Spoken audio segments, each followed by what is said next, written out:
इनका सबसे पहला रूप है शैलपुत्री। शैलपुत्री अर्थात पर्वतराज हिमावन की पुत्र। इनका वाहन वृषभ है और इसी कारणवश इन्हें वृषारुधा के नाम से भी जाना जाता है। नवदुर्गा का दूसरा रूप है ब्रह्मचारिणी। ब्रह्म अर्थात तपस्या, चारिणी अर्थात आचरण करने वाले।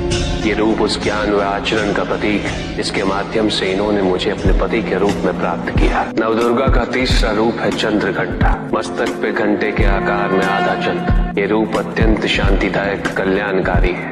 विभिन्न प्रकार के अस्त्र और शस्त्र इनकी 8 भुजाओं में सुसज्जित है। इनका तीसरा नेत्र सदैव खुला रहता है। चंद्रघंटा का वाहन सिंह है। ये युद्ध करने हेतु सदैव तत्पर रहती है। इनकी आराधना करने से निर्भीकता और वीरता के साथ ही सौम्यता और विनम्रता का विकास निश्चित है। ये जो मृत्यु देती है वो सुख कारक और निर्भय अवस्था में होती है। इनकी मंद मंद हंसी से संसार का जन्म संभव होता है। यह है नवदुर्गा का चौथा रूप जिसे कुष्मांडा के नाम से जाना जाता है। अष्टभुजा, शस्त्रधारिणी, व्याघ्रवाहिनी, हिरण्यवर्णा केवल यही है जो सूर्य के भीतर लोक में वास करती है। 10 दिशाएं इन्हीं से आलोकित है। जिनकी कृपा से मूर्ता भी ज्ञान सागर में परिवर्तित हो जाती वो है स्कंद माता अर्थात तुम्हारी माता। नवदुर्गा का 5वां रूप सिंह वाहिनी और इनकी उपासना द्वारा मोक्ष का मार्ग सुलभ होता है। जिस रूप में इन्होंने महिषासुर का वध किया वो कात्यायनी कहलाता है।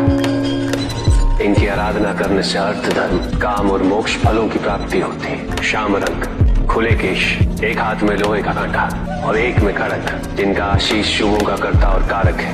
ये रूप कालरात्रि रूप कहलाता है। ये अंधकार का विनाश करती हैं। इनकी आराधना करने से असुरी शक्तियां भी भयभीत हो जाती हैं। श्वेत वर्ण, श्वेत वस्त्रों से सुसज्जित, चतुर्भुज, त्रिशूलधारी, तालवाद्य धारण करने वाली ये इस रूप में अपने उपासकों को अवदान देती। ये इनका महागौरी रूप है। माँ दुर्गा का 9वां रूप सिद्धदात्री कहलाता है।